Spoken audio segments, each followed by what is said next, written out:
안녕하십니까. 암호화폐 정보를 전달해드리는 닥터 비트맨입니다. 네, 1월도 슬슬 마무리가 되고 있습니다. 어떻게 주말 잘 보내셨나요? 네, 최근 들어서 이제 비가 계속해서 오는 것 같은데 나가실 때 항상 기상청에서 일기예보 잘 확인하시고 우산 웬만하면 조그만 거라도 가방에 꼭 들고 나가시길 바랍니다. 날씨가 좋다가도 갑자기 비가 와서 낭패를 보는 경우가 저도 있었고 아마 여러분들도 있지 않았을까 싶은데 우산 조그만 거라도 가방 속에 꼭 넣어서 챙겨가시길 바라면서 일요일 마무리는 과연 어떠한 소식들이 반겨주게 될지 한번 보도록 하겠습니다.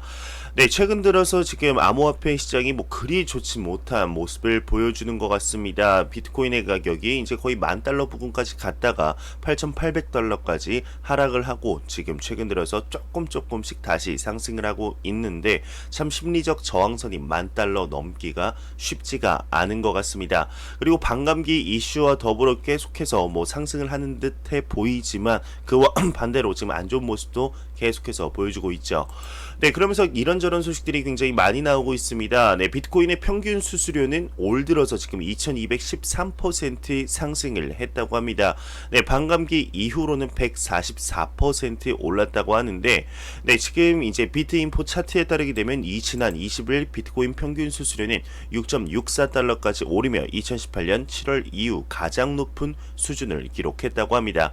네, 거래 수수료가 급상승한 것은 반감기를 앞두고 네트워크 활동이 급증했기 때문으로 보인다고 이렇게 미디어는 전달하고 있는데요. 네, 이 소식과 더불어서 지금 셀의 창업자, CEL의 창업자는 암호화폐 커뮤니티 구성원이 폭리에만 관심이 있다 이런 얘기도 나오고 있습니다. 네, 암호화폐 대출 서비스 플랫폼인 셀시우스의 창업자인 알렉스 마신스키가 한 인터뷰에서 대다수의 암호화폐 커뮤니티 구성원들은 토큰 매매를 통한 단기적인 폭리에만 관심이 있다 지적을 했습니다. 네, 그러면서 이와 관련해 그는 투기에만 관심이 있는 커뮤니티는 암호화폐 기술의 대중화와 보급화에 도움되지 않는다. 코로나 팬데믹으로 세계 경제가 어려운 지금은 화폐와 금융을 재정의할 절호의 기회이다. 암호화폐 커뮤니티는 이 같은 기회를 놓쳐서는 안 된다 이렇게 강조를 했는데 약간 투기보다는 투자의 마인드, 그러니까 투기와 투자가 약간 종이 한 장의 차이이죠. 이 종이 한 장의 차이를 잘 알아두고 투자의 마인드로 이런 관심을 가져라, 투자를 해라 이러한 얘기가 아닐까 싶습니다. 네, 아무래도 지금 암호화폐 시장 자체가 다른 이제 주식 시장이라든지 증권, 금, 채권 이런 것보다는 제도적으로 안정화가 되지 않았고 그리고 상승폭, 하락률 제한이 없죠. 그래서 더욱더 이러한 투기적인 심리가 조금은 있지 않나 생각이 드는데, 네, 지금 장기적으로 투자하시는 분들도 있지만 이 셀시우스의 창업자의 말처럼 약간 투기적인 마인드도 충분하게 있는 것도 사실이죠. 조금 더 인식의 제고가 있어서 비트코인 하면은 투기, 도박 이런 인식이 조금은 없어져야 되지 않을까. 그런 이제 시작으로는 암호화폐 관련 이제 사업자들뿐만 아니고 투자자들의 마인드셋 또한 다시 한번 재정립할 필요가 있지 않을까 생각이 들게 됩니다. 네, 그러면서 이제 비트코인 거래인 조이007 같은 경우는 최근 약세장 당연한 움직임이다 이렇게 나오고 있습니다. 이렇게 언급을 했는데, 네, 최근 들어서 이제 비트코인의 가격이 좀 비실비실하죠. 네, 이것과 더불어서 비트코인 도미넌스가 높은 상태이니만큼 비트코인이 비실비실하면 다른 알트코인들도 좀 비실비실할 수밖에 없는 것도 사실인데 한번 보도록 하겠습니다. 네, 유명 BTC 고래 투자자로 알려진 조이007이 최근 비트코인이 $10,000 저항을 넘지 못하고 내려앉은 것은 일찍이 발생했어야 하는 당연한 움직임이다 이렇게 진단을 했습니다. 네, 이와 관련해 그는 최근 비트코인 약세는 투자자들이 사토시 귀신의 투매 가능성에 겁을 먹거나 어떤 특별한 사건 때문에 그런 게 아니다. 네, 현재 암호화폐 시장은 이제 반감기, 인플레이션 등 이슈에 반응하며 과도하게 부풀려져 있다. 억지로 하락 움직임을 억제하고 있었을 뿐 이제 약세는 예정되어 있었다 이렇게 덧붙였는데요. 네, 이게 약세였으면 차라리 좋겠습니다. 이것보다 더욱더 하락을 한다면 암호화폐 시장에 투자자분들이 조금 쉽지 않은 길로 가지 않을까 생각이 드는데, 네, 차라리 지금이 약세장이라면은 그나마 나은 게 아닐까 생각이 들게 됩니다. 네, 그러면서 지금 한 외신에서는 비트코인의 폭락 배경과 시장 상황이라는 이런 기사가 나왔습니다. 비트코인이 폭락을 한 거 것에는 이제 어떠한 배경이 있었는지, 그리고 이와 더불어 현재 시장 상황이 어떤지 좀 종합적으로 나온 듯한 이런 기사인데 한번 간단하게 보도록 하겠습니다. 네, 지금 비트코인의 하락에 대해서 기술적인 관점에서 보면은 반감기 직전인 8일에 이제 $10,000의 심리적 고비를 넘은 이후 거듭되는 급락으로부터의 반발을 거쳐서 14, 18, 19, 20일 4번에 걸쳐 어센딩 트라이앵글 상승하는 삼각형의 상향 브레이크아웃을 목표로 하지만 모두 실패를 했다, 이렇게 나오고 있습니다. 네, 최고치를 이제 인하를 했다. 그러니까 고점이 조금 낮아졌다. 트렌드 라인을 밑돌게 한 것으로 매도가 가속되면서 단기 천장 및 트렌드 전환을 시사하고 있다고 하는데, 네, 한편 단기적으로는 이제 패닉 시세도 부정할 수 없다, 이렇게 보고 있습니다. 네, 그러면서 이제 뭐 트레이딩 뷰의 BTC USD 이제 차트 마이너 채굴자들의 상황에서는 해시 레이트의 채굴 속도의 대폭 하락이 또 확인이 되고 난이도 조정 또한 마이너스로 돌아서기도 했다고 하는데, 네, 이제 5월 12일이죠. 한국 시간으로 5월 12일 반감기가 실행한 비트코인 네트워크의 경우는 해시레이트가 또 저하해서 블록 생성 속도의 둔화가 확인이 또 되었다고 합니다. 네, 그러면서 펀더멘털의 요인으로는 이제 2009년 2월 9일 전후로 채굴된 11년 전에 50BTC가 5월 20일 오후 9시 54분에 송금된 것이 확인이 되자 시장의 동요를 초래를 했죠. 네, 보통 이제 이때 같은 경우는 초기 비트코인이 움직이자 사토시가 움직인 것이 아니냐, 이 사토시가 이제 크레이그 라이트가 아니냐, 이렇게 얘기가 나왔었는데 저번에도 이제 작년이었나요? 재작년이었나요? 정확히 기억이 안 나는데 초기 비트코인이 움직이고 얼마 지나지 않아 비트코인이 크나큰 상승 랠리를 보여주었기 때문에 이러한 모습들, 이러한 그 펀더멘탈이 시장에 돌고 있는 것이 아니냐, 이러한 얘기를 하고 싶은 것 같습니다. 네, 그러면서 비트코인이 첫 번째 이제 제네시스 블록 같은 경우는 2009년 1월 3일 이후에 작성된 것으로 보아 보유자는 비트코인 네트워크 개시로부터 불과 37일 후에 채굴 기록을 가지고 있는 셈이라며 이렇게 얘기를 하고 있는데, 그래서 이게 이제 사토시의 지갑이 아니냐, 이렇게 나오지만 이제 팩트 같은 경우는 사토시의 지갑이 아닌 것으로 나타났고 이제 크레이그 라이트도 아닌 것으로 지금 확인이 되었죠. 네, 초기 홀더는 이제 모두 고래로 분류가 됩니다. 이를 경계로 지갑 보유자의 매도 압력이 늘어날 것으로 또 우려를 하고 있다, 이렇게 보고 있는데요. 네, 최근 들어서 지금 암호화폐 시장이 그리 막 엄청나게 좋지 못한 상황으로 가고 있는 것 같지만 제가 항상 누누이 말씀을 드렸었죠. 지금 비트코인 반감기 직후 뭐 한 달 후, 두 달 후 가격이 크게 상승하지 않았습니다. 첫 번째 비트코인 반감기 이후에 1년 뒤 새로운 고점에 도달을 했죠. 그 1년 동안 보게 되면 천천히 한 달 차 들어봤을 때 계속해서 우상향하는 모습을 보여주었었습니다. 네, 그리고 두 번째 반감기 이후에는 1년 반 이후 2017년 말에 새로운 신고점에 도달을 했죠. 그때도 보게 되면 계속해서 반감기 직후 계속해서 상승하는 모습이 아니라 한 1년 반 이후 천천히 이제 저점을 다져 나가면서 네, 이렇게 신고점을 상승한 도달한 모습을 확인할 수가 있었죠. 네, 2020년 이제 5월 10일 세 번째 그렇게 기다리던 세 번째 반감기가 도래했습니다. 지금 한 달 동안 뭐 가격이 뭐 올라봤자 얼마나 오를까요?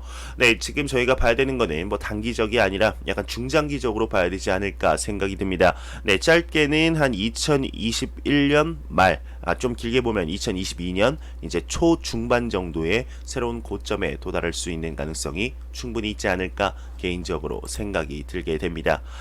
네, 이러한 소식과 더불어서 지금 테더의 움직임이 또 한 번 나타났습니다. 테더 트레저리에서 바이낸스 암호화폐 거래소로의 이제 3천만 USDT가 이체가 된 것이죠. 네, 지금 USDT의 이체 같은 경우는 지금 보통 암호화폐 거래소로 움직임이 비트코인의 매수 시그널로 보기 때문에 그리 나쁘지 않은 소식인데요.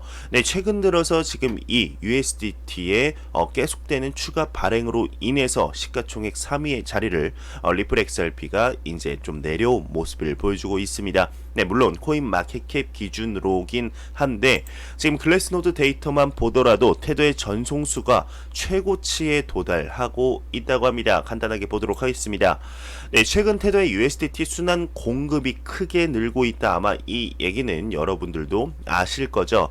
네, 지금 얼마죠? 이게 일시백, 천만, 10만, 100만, 천만에서 지금 1억 USDT 이상이라는 어마어마한 액수의 USDT를 발행했다는 보고서가 계속해서 나오고 있습니다. 올 초부터 충분한 양의 추가 발행이 있더니 3월 달에 비트코인의 반토막 사태 이후 사람들이 이제 현금화 하듯이 USDT를 많이 찾게 되니까 테더에서 옳다구나.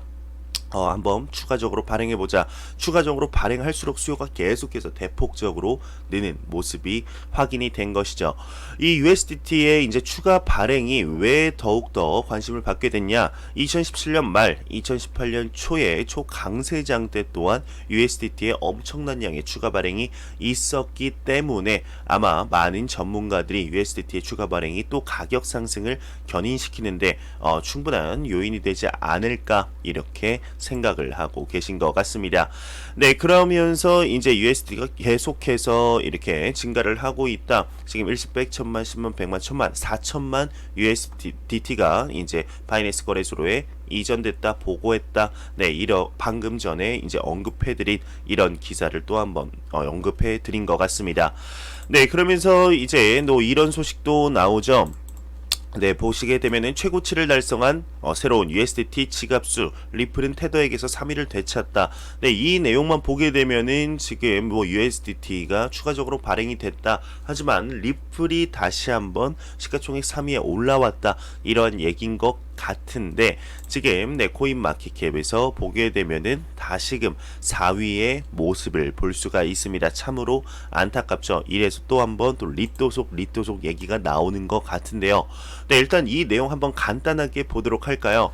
네, XRP가 3위를 되찾았다, 테더를 밀어냈다 시작하고 있는데, 네, 보시다시피 3위를 되찾은 지가 이게 나온 게 언제 기사가 나온 걸까요? 네, 5월 23일이네요. 네, 5월 23일 어제 나온 건데 기사가 나오자마자 다시 한번 자리를 내주는 이런 XRP의 모습을 볼 수 있습니다. 네, 지금 USDT는 이제 달러와 패깅된 스테이블 코인이다. 정말 인기가 많다. 세계에서 가장 인기 있는 이런 USDT 스테이블 코인이다. 이렇게 보고 지금 USDT의 지갑이 137개가 추가되면서 사상 최고치를 경신했다. 그리고 거래소에서 USDT를 인출하고 있는 것으로 보인다. 이렇게 보고 있습니다. 네, XRP는 참 힘을 못 쓰는 것 같다. 네, 이거는 그냥 제 개인적인 생각입니다. 참으로 안타깝죠. 제가 아침에도 이렇게 저렇게 맥주 먹으면서 좀 두서없이 얘기를 해드렸지만 지금 XRP 참으로 안타까운 상황인 것 같습니다. 정말 많은 애증의 코인의 대표격이라고 볼 수가 있는데 이 XRP 과연 언제쯤 크게 상승하는 모습을 보여주게 될지 참으로 궁금합니다. 리플 XRP가 크게 오르는 날이 하루빨리 왔으면 좋겠습니다. 정말 저도 개인적으로 XRP 투자자이기 때문에 기다리다 지치기도 하고 지치다가도 다시 한번 힘내보기도 하고 하는데 제가 아침 영상에서 이제 언급을 해드렸지만 저는 2017년 2017년에 처음으로 XRP에 투자를 했다 그랬죠. 네, 2027년 1월 1일 날 모든 XRP를 매도하고 말 것입니다. 꼭 매도할 것입니다. 네, 지금부터 이제 7년 후인데 7년 후면은 지금보다는 가격이 크나큰 상승이 있지 않을까. 지금보다는 높겠죠. 네, 그때도 안 높으면은 그냥 포기해야 될 때가 아닌가 싶은데 네, 7년 후 지금 XRP 투자한 지 한 횟수로 치면은 17년, 18년, 19년, 20년 이렇게 4년차, 네, 4년차 XRP 홀더입니다. 요 정도면은 그래도 꽤 있었던 것이 아닐까, 암호화폐 시장이 꽤 있었던 것이 아닐까 생각이 드는데요. 네, 이왕 4년 기다린 거 한번 10년차까지 XRP 투자 10년차까지 한번 버텨볼랍니다. 아마 저와 같은 생각을 하신 분들도 있지 않을까 싶은데 저와 같이 정보 보시면서 같이 한번 아자아자 으쌰으쌰 했으면 좋겠다 이 생각이 들게 되네요. 네, 그러면서 이제 JP 모건의 보고서가 하나 이렇게 발견이 됐다 이렇게 나오고 있는데, 네, 중앙은행 디지털 화폐가 미 달러와 패권 약화시킬 가능성이 있다. 즉 CBDC가 미 달러의 그 지위를 조금은 내려놓게 할 수도 있다 이렇게 언급을 하고 있습니다. 네, 미국 최대 은행 JP 모건의 보고서에 따르면 세계 디지털 화폐 CBDC가 발행이 되게 되면 미국의 경제적 패권은 가장 타격을 받을 수 있다 언급을 하고 있는데요. 네, 현 시점에서 이제 미 달러의 세계 준비 통화로서의 영향력이 약화될 공사는 낮지만 향후 타국이 디지털 화폐를 이용한 새로운 국경을 넘는 결제 솔루션이나 무역 금융 시스템을 도입하게 되면 현행 국제 송금 네트워크 스위프트를 포함한 미 달러 시스템을 약세화할, 그러니까 약화할 염려는 생각할 수 있다고 합니다. 네, 그러면서 이렇게 언급을 했는데, 네, 지금까지 미화로 세계 준비 통화를 발행해서 상품 및 제품 국제 무역의 교환 수단을 이게 제공하고 있는 미국에 엄청난 어드밴테이지를 안겨줬지만, 다른 나라가 디지털 화폐로 이 질서를 혼란케 한다면 미국은 가장 큰 불이익을 받는 나라가 될 것이다 이렇게 보고 있습니다. 네, 미국의 이제 달러화가 약화되고 있다, 약화될 것이다라는 얘기는 계속해서 나오고 있지만 그래도 아직까지는 굳건하죠. 하지만 JP 모건 보고서, JP 모건이 어떤 국가입니까? 정말 음모론의 중심에 있는 이런 투자 은행인 만큼 굉장히 규모가 사이즈가 큰 이런 투자 은행인 만큼 관심이 갈 수밖에 없겠는데요. 네, 지금 이 CBDC, 그러니까 중국 같은 경우도 미 달러의 패권을 벗어나기 위해서 DCEP의 개발을 가속화하고 지금 실제 내부 테스트를 하고 있죠. 네, 프랑스 같은 경우도 CBDC의 내부 테스트를 또 완료를 했고, 우리나라의 경우도 지금 한국은행이 CBDC의 개발을 가속화하면서 내년 2021년 7월쯤에는 마무리 단계에 하고 상용화를 실제로 할 커리큘럼을 정확히 짜놓은 상태입니다. 이제 CBDC 같은 경우는 지금 초기에는 뭐 화폐와 달러, 우리나라로 치면 지금 지역 화폐가 코로나 팬데믹으로 인해서 이제 지역 화폐를 결제를 할 수 있죠. 네, 지역 화폐로 결제를 지금 많이 상용화가 되었습니다. 어디를 가든 지역 화폐 사용이 가능하고 실제로 지금 엄청난 혜택, 뭐 6월 말까지는 뭐 100만원 충전하면 10만원을 더 준다고 하더라고요. 네, 이런 혜택을 주면서까지 지역화폐를 굉장히 상용화를 시키고 있는데, 지금 이런 것들을 봤을 때 지금 화폐와 실제 현물과 이런 CBDC 아니면 디지털 화폐가 공존해서 하다가 점점 비접촉 사회로 지금 코로나 팬데믹 사태로 인해서 가고 있죠. 현금이 사라지는 날이 생각보다 빨리 오지 않을까 생각이 들게 됩니다. 물론 이게 생각보다 빠르다는 게 뭐 1년, 2년을 말씀드리는 것이 아니죠. 한 10년, 15년 정도 뒤에 현금이 없는 사회를 만들게 되지 않을까. 그때 되면은 이제 미 달러의 화폐도, 그러니까 미 달러의 명예, 지위조차도 지금보다는 훨씬 낮은 수준으로 떨어지지 않을까 생각이 들게 됩니다. 과연 어떤 식으로 흘러 들어가게 될지 조금 더 지켜보도록 하겠습니다. 네, 제가 준비한 소식은 여기까지입니다. 마지막으로 코인마켓캡에서 가격 보고 마무리하도록 하겠습니다. 네, 지금 메이저 탑10 코인들 전반적으로 봤을 때 지금 하락세를 면치 못하는 것 같은데요. 네, 비트코인 같은 경우는 0.51% 하락하면서 9,164달러, 시가총액 2위의 이더리움이 0.0%, 그러니까 변동이 없죠. 208달러, 시가총액 3위의 USDT 같은 경우는 1달러에 고정돼 있죠. 네, 시가총액 4위의 XRP라고 지금 얘기하는 게 조금 어색하네요.